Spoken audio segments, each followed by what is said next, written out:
Hello, everybody. I guess we'll start. I am Richard Lambeck. I'm the chair of the Construction Management Department at SPS NYU Shack Institute of Real Estate. And today, the subject we're going to talk about is the coronavirus and what the construction industry learned from the pandemic so far. And just to give you a little insight of where I got a lot of the information from. Number one, from being on project job sites myself, talking to my colleagues in the construction industry, and third, by reading various accounts in the media of what they have to say about the coronavirus and its impact on the construction industry itself. The Building Congress, New York Building Congress, hopefully that you are aware of what the Building Congress is, but they represent all the contractors, subcontractors in the New York area, and they are greatly involved in finding out what is happening in the industry, and will prepare reports about the status of what's going on in our industry. Well, according to one of their articles, they said that 46% of construction companies see a downtrend for the next several months. More than 33% of the contracting firms have laid off workers. Trades working in the multifamily, office, and retail will be greatly impacted. And it's estimated that 20% of the small businesses may have to close. And this is probably very true, especially primarily, not only for the small businesses primarily, but also for the subcontractors that don't have the wherewithal to continue their particular business as well. In the September 28th, 2020 issue of Engineering News Record, they made an assessment of COVID, and they've talked to a lot of people in our industry to find out what they feel it's going to happen to the construction industry in the next several months. And you can see by this chart primarily, it's having a great impact on projects either being delayed, projects not even starting, etc. So as you can see here, the pandemic has a tremendous impact of our particular industry.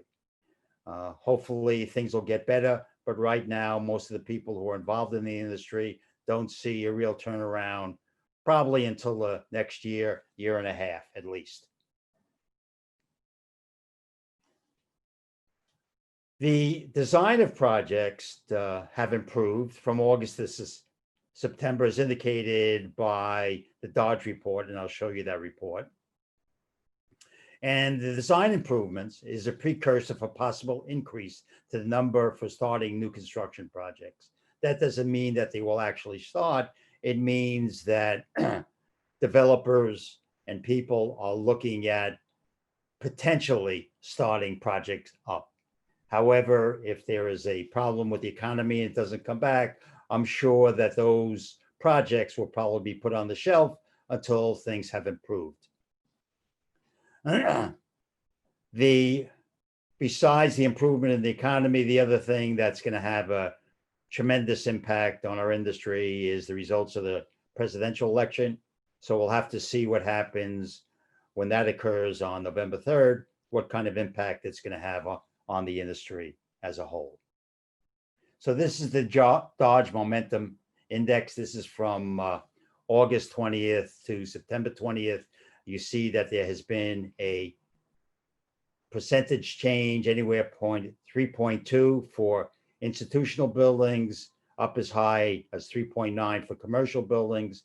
So the total Dodge Momentum Index has increased to 3.7%. So again, if we look at the design aspect of things, people are very positive about that the economy and everything else is going to change in a drastic way, hopefully. We'll just have to see, again, as I mentioned to you before, the election results and also hoping that a vaccine is developed in a short order so that we can get back to whatever normal will be. And that should help our industry greatly. Some of the challenges facing our industry today, one is the supply chain and the China factor, which I'll describe in a moment. Potential workforce reduction. Workers are afraid to work due to the fact of potentially contacting the coronavirus. Force majeure clauses in contracts and their interpretations. Builders all risk policy interpretations as well. The financial implications for contractors and subcontractors. Number two, as the force majeure clause impacts it, the same thing with builders all risk. Insurance premiums are bound to increase, and we'll talk about that shortly. Workers' compensation claims will surely increase too, especially for those particular firms whose workers basically contacted the coronavirus. So those are things that our industry has to look at and to see what kind of major impact it's going to have. Litigation, again, how it affects the force majeure clause, builders all risk policy, and we'll talk about that briefly as well. Schedules may increase because of the protocols that have been implemented primarily to reduce the COVID-19. And the other thing we have to be concerned about is the potential second wave, especially with the flu season that's going to start here in the next month or so. And then also we have to deal with winter, which is upon us very shortly, that could greatly impact productivity on the construction sites. So these are some of the challenges facing our industry today. So what has the industry done? Number one, the methods that were standard in the industry are no longer valid. We have to look at different ways of how workers work, the protocols on the job site, making sure that people who are sick don't come onto the job site. Obviously, that could impact productivity because primarily maybe some of those workers are skilled workers, and it's very difficult to replace those particular skilled workers. Some contractors have started a multiple shift scenario to reduce the number of tradespeople that they have on a job site at one time. And then you have tools that maybe use more than one worker. They have to be clean after each use. Again, that potentially can reduce productivity. Number of toilets on the job site had to be increased, and hot hand washing areas had to be increased as well. And of course, all these factors have a tremendous impact on cost and productivity. The COVID-19 protocols obviously have added costs, especially to the general conditions for the contractor and obviously for the owner as well. So what kind of financial impact do we have because of the COVID-19 and the pandemic? Projects are delayed, causing deferment of capital for rent and or selling the building. Many businesses are allowing their workers to perform that task at home, thus reducing the need for office space. There was an article just recently in the Times stating that the whole dynamics of the office environment is drastically changing. And what does that mean to those people who are involved with interior construction? That can have a major impact to them, because obviously if more and more workers are going to work from home, the amount of space that's going to be required to house workers is going to be reduced, thus reducing the need for the construction of interior space. So those interior contractors who are involved in that section of our industry could be greatly impacted by this. There may be increasing construction costs due to the extended schedule. With a reduction in productivity, we extend the schedule or increase our general conditions. All these factors are going to have a dramatic effect on cost for a project. Cost of materials increase with cost escalation and the China factor. Replacement of personnel who contacted the coronavirus, and many contractors and subcontractors have gone out of business. All right. And that could have a tremendous impact on those projects that are still running. And now contractors now have to replace those subcontractors who went into bankruptcy. And then, will the second wave, if there is one, and hopefully there won't be, but Europe is an indication that there has started a second wave, and what kind of impact again will that have on the construction industry? As far as the new protocols are concerned, all right, what kind of impact? So more protective gear, there's check-in areas, temperature sensors, monitoring temperature and health history, increased number of toilets, implementation of wash stations, sanitizing of work areas and tools, inefficiency with separation of workers, replacement of sick workers, again, loss of productivity, shutdown of a project if many workers contact the coronavirus, loss of productivity with reduction in work area and reduction in crew sizes. Movement of workers have been orchestrated to increase contact area, thus making the workforce less efficient. Some firms are hiring protocol managers, and their responsibility primarily is there to check the temperature of the workers and to make sure the workers are adhering to the PPE and distance requirements. OSHA and municipal governments are implementing new health standards. If firms do not comply, they could be shut down and fined. And New York City has started that new protocols, basically going around to job sites and making sure that all the jobs and the contractors are conforming to the new protocols that we have. Again, OSHA has put out alerts. I'm sure if you're in the industry, you've seen that. Primarily, encourage workers to stay home if they are sick. Again, that has an impact on productivity. Wearing masks, the PPEs, everything else that OSHA is trying to implement. And the city of New York, again, slows down our productivity and increases costs for the contractors and subcontractors. Again, this is additional protocols by New York City, again, trying to contain COVID-19 and to make sure that we could progress.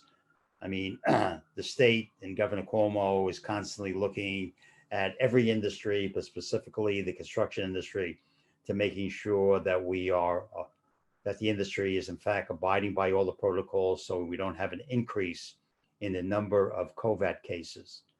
If it starts spreading and we have a second wave, this could obviously impact the construction and the potential for a shutdown, as occurred primarily, in March and April of this last year, when the whole industry was shut down, except for those critical industries which were allowed to remain open and continue their work. Again, job site guidelines that everybody in the industry primarily has to abide by. And distance. One of the things that I have found in walking on job sites and talking to my colleagues in the industry, that this is a difficult scenario to implement. We work in an industry primarily where we have workers working in close proximity to each other, and it's extremely difficult to have 6-foot separation. Our industry is such that it's almost like a buddy system where people have to work together in order to accomplish the work. And yet we have to find ways primarily to implement these protocols and guidelines that have been established, not only by the municipal governments or the state governments and even the federal governments, but we have to find ways primarily to accommodate all these protocols and yet try to perform the work. And that has become a major undertaking for our industry. I don't think we have found the right procedures to do this. We're looking at this new technology is being implemented in order to make it easier to accommodate our work and still maintain the social distance. But just the nature of construction, that becomes very difficult to have this 6 foot separation. So again, this is a typical scenario. Again, I was on a work site just recently, and obviously the workers or the superintendent were talking primarily to various tradespeople. They were talking, they had masks, but their masks were below their face, and there was no 6 foot separation. And I'm sure if anybody who's worked in the industry and has looked around the job site will see in most cases that unfortunately this is typical. And we really have to be concerned that this does not cause an increase with the number of COVID scenarios that may occur in our industry. Because as I mentioned it before, if in fact we have some major problems on job sites, the state and the city is going to shut projects down. We've made de Blasio and Governor Cuomo shutting down areas of the city because there's been a great increase in the number of COVID cases in those particular areas of the city. And we don't want that to happen to our industry as well, where they're going to start shutting down our sites. So you have to be cognizant of the fact of what you want to do if you work in the industry, to make sure wherever possible to try to maintain the protocols that have been established by the city, the state, and OSHA. New York City, again, as I mentioned before, is going around to work sites and looking where subcontractors are not maintaining their protocol. So some of the things that contractors have been cited for is that excess number of workers riding the hoist. Before you can pack in 25, 30 people in a hoist. Well, the protocol today says that's not the case. You have to reduce it probably down to 25% of its total capacity. Limited space to work in, and thus greater contact with individual workers. Large gatherings at lunch and break time. So again, you're in the industry, you have to make sure that your workers, if they go out for lunch or sitting on the job site, that they're separated. And then all are wearing masks, obviously, except when they're eating the lunch or drinking their coffee or whatever beverage they're drinking. Inadequate logs and record keeping for workers' interaction, for potential tracing.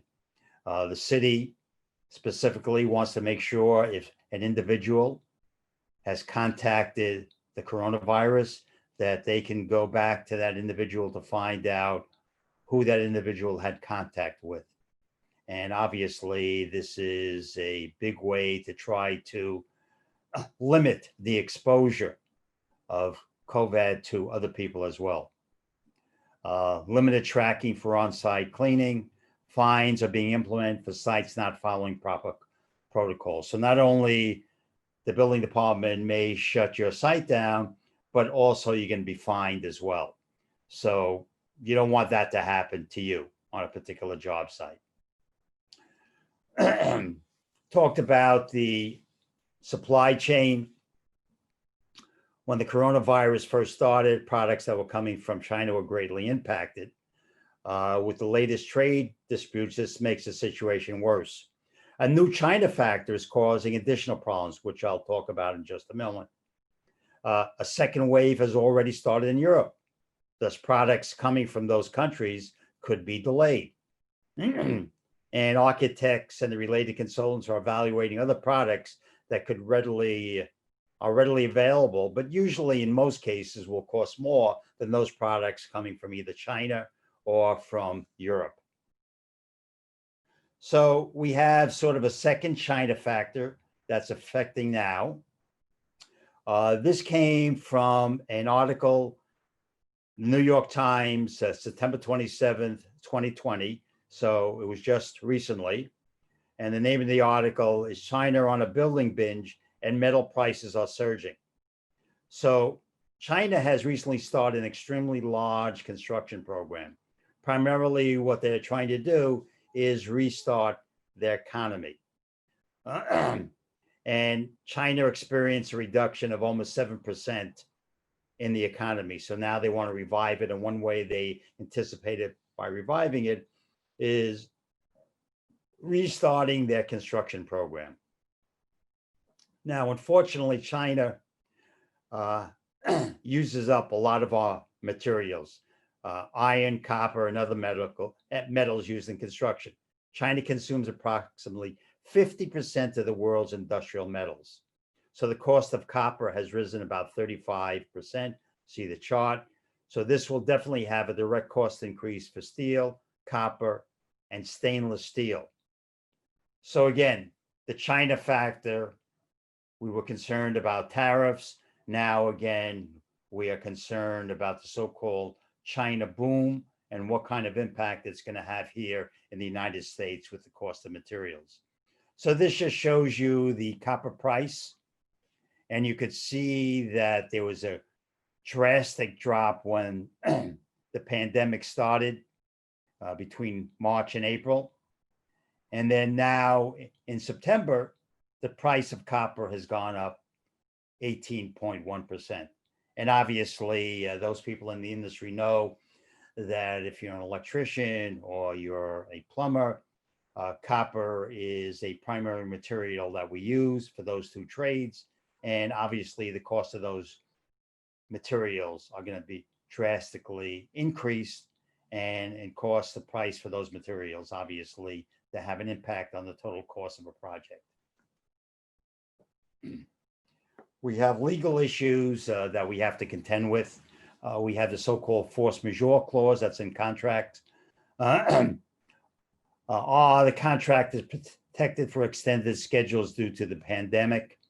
Builders all risk policy, the contract is protected from loss due to the pandemic. Most policies have exclusions.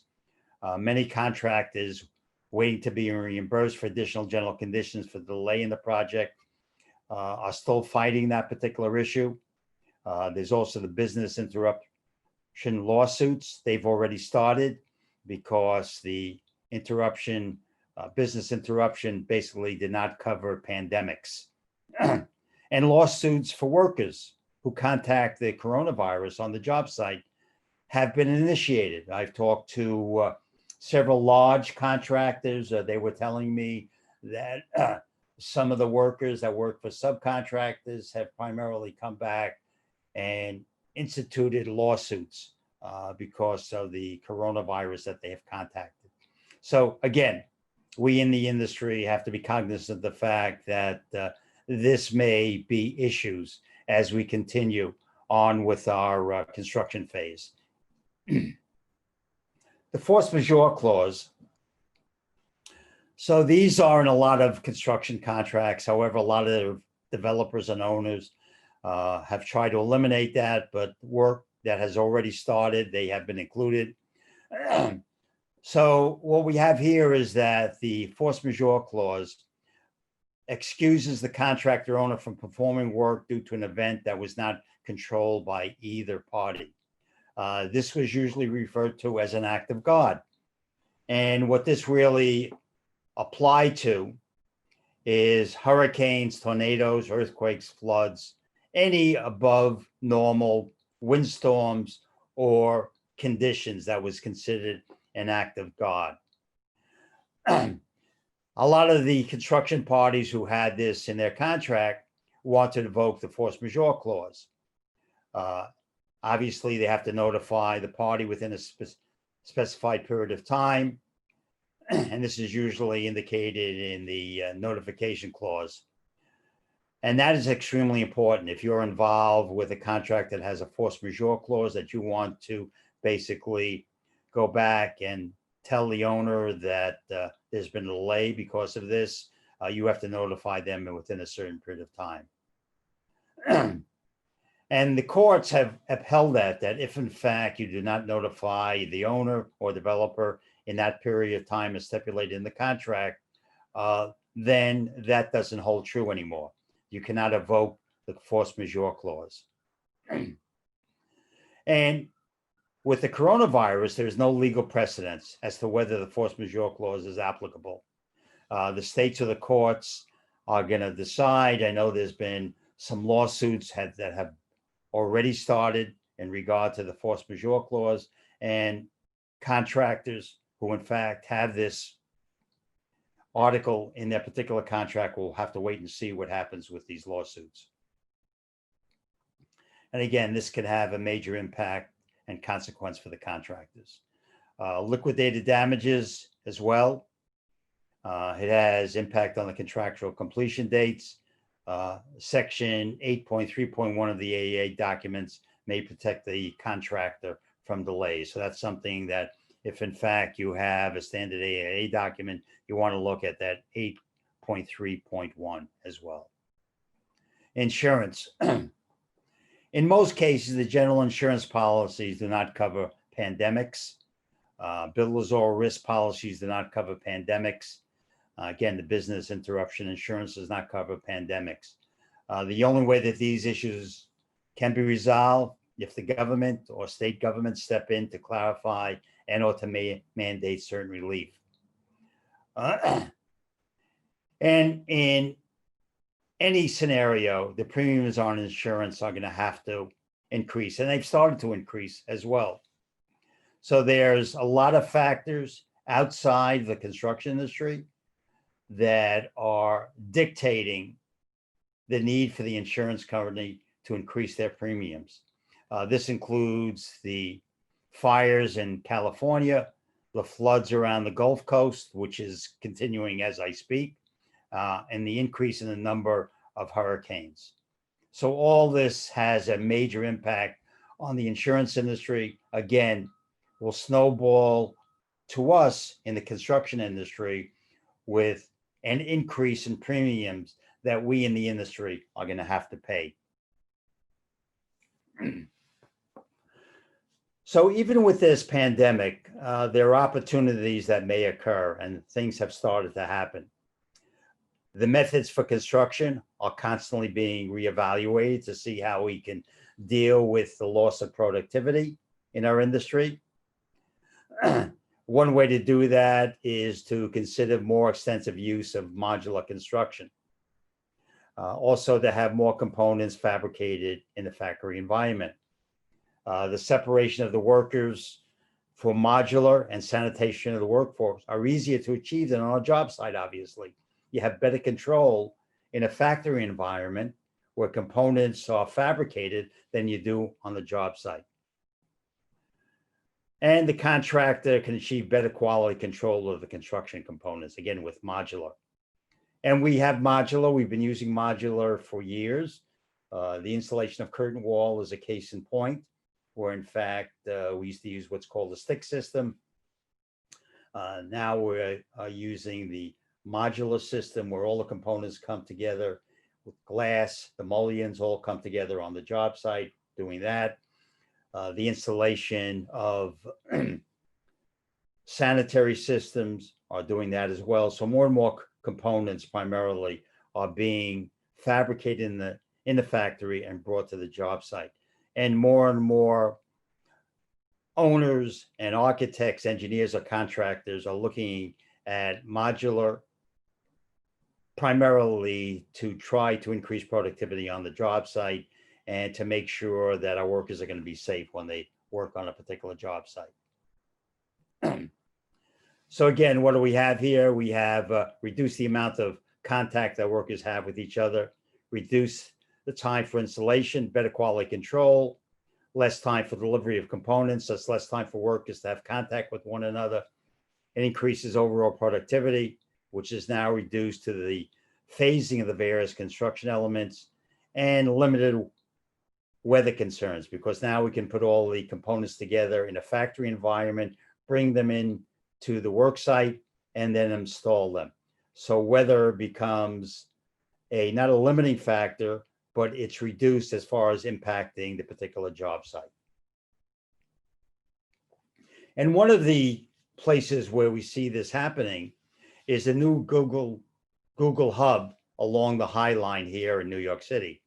They're using modular construction. It was an existing freight terminal along the New York City High Line.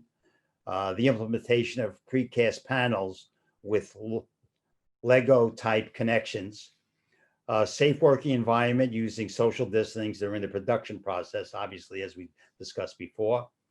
The installation crew was approximately 25% of a cast in place crew. So again, there you see what kind of impact it has as far as the coronavirus is concerned, that will reduce the crew size, less capability of being closer than this 6-foot protocol, less contact with people. Again, so this is an area that a lot of people in the industry have to review and evaluate.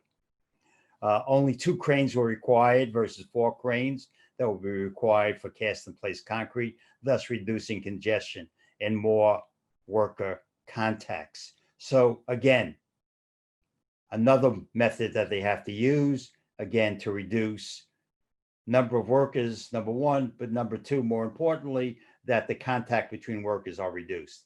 And this is what the project looks like. This is what it looks like in a rendering at its final completion. And this is the actual construction. So this is a $1 billion New York City Google Hub project. And it takes, as they say, takes a cues from the bridge building, where they're in fact using some modular components, as you can see here, with these precast units that are being installed on the building itself. The other way to increase productivity and reduce any problems that we have on the job site, the use of BIM, building information modeling. So that's another consideration. With the use of BIM, you can start evaluating the various phases of a project and determine the most expeditious way to put components together. And you could develop a BIM model that actually builds a project in real time. So you could see primarily where you're going to have major contacts between the workers and try to avoid that and come up with a alternate solution to reduce those particular contacts and make sure that the COVID protocols that have been established are being maintained. And the model can also be incorporated into a schedule to determine the best alignment of a project in keeping with the latest coronavirus protocols. Again, we look at the schedule, we see what kind of components are going to be constructed, where we see that a lot of work is going to happen at one time. Maybe we can modify the schedule to a certain degree to see where, in fact, we can basically make sure the protocols are being maintained and make sure proper coordination in order to reduce the problems and minimize the labor contact with congested installation, or any time we may have so-called hits in the industry. Make sure that we reduce any conflicts. By having conflicts, it means that a lot of workers have to be in one area, congregating together, which defeats the purpose of the protocols that have been established. So for instance, here we have a typical installation above a ceiling. We have sprinkler lines, we have ductworks, we have condenser water, we have chill water lines here. With BIM primarily, we could look at this before a subcontractor comes in to install this. And because there's a lot of things that are happening in this particular area at one time, by looking at the BIM drawing, the contractor and subcontractor can evaluate this particular congestion problem and come up with alternative solutions to reduce the amount of impact that we have for various workers in one particular area at one time. So again, BIM is a very good tool to use now. It always has been a very good tool, but more so now with the COVID-19 upon us. So we do have some positive sides with the coronavirus, if you like to think so, that there is a positive side. Number one, interest rates are down. Thus, if you can find a financial institution that will lend you money, your charges will be reduced. Thus, the subs cost, when they have to go out and borrow money for a particular project, because in most cases, they're not going to be paid within the 30-day period. They're going to be paid within 60 and 120 days. That means that they're going to have to finance primarily their costs, their borrowing costs. So with interest rates down, their costs are going to also be diminished. And that's also true primarily for when they bid a job. Hopefully they take their lower interest rates into account, and when they bid a job, it's going to be lower than what they normally would have. Dynamics of the industry may change in regard to working in a healthier environment. Again, maybe because of these protocols of having the separation, having the people wash their hands more often, make sure they take their temperatures. Maybe more and more workers will be healthier, primarily when they work on a job site. The construction industry has adapted to a certain degree to the new normal and developed new means and methods for construction projects. New technologies are being implemented for separating workers and for contact tracking. What this has done, it has spurred a whole new industry as far as PPE devices are concerned, that a lot of this technology that's available could be worn by individual workers, and they will tell you when you're getting too close to an individual, and also will tell you who you've been in close contact with. The other individual will have sort of a barcode somewhere on that person. And if in fact one individual gets sick, this device will primarily tell you who in close contact with you were with on the particular job site. So that's going to help our industry decipher any type of problems that we have, the contacts that occurred, and hopefully reduce the amount of people who are going to be affected by the COVID. The other things are that oil, for instance, has gone drastically down. As you know, in our industry, there is a lot of products that are petroleum based. And with the reduction in oil prices, greatly reduced in oil prices, that those products hopefully will go down in price. And again, that's going to have an impact on the material that's purchased for a particular project, and that'll be reflected in the subs costs when in fact they bid a particular project. If the recovery is slow and the economy is affected by it, some market conditions may dictate further material price decreases, because before we were running inflation, and probably here in New York, we're running inflationary factors, probably in talking to people, somewhere in the neighborhood of about 3 to 4% a year. Maybe if the economy even slows down further and the number of projects have been reduced, then obviously a lot of the material prices are going to go down in price as well. The market is going to dictate what those material prices are going to be. So if you want to think that's a positive thing, you can look at it that way. So looking at the pandemic and everything else, we're hoping that things will get better. But there's a lot of factors out there that are affecting our industry. We just have to deal with that till things get better. And hopefully that within the next several months, I don't think anybody has a good crystal ball to indicate to us what's going to happen in our industry. We're all very hopeful that a vaccine will be developed in a short period of time. The economy will hopefully pick up at least by the middle of next year, and that the construction industry will come back to its normal self. We know that the industry is going to come back at some point in time.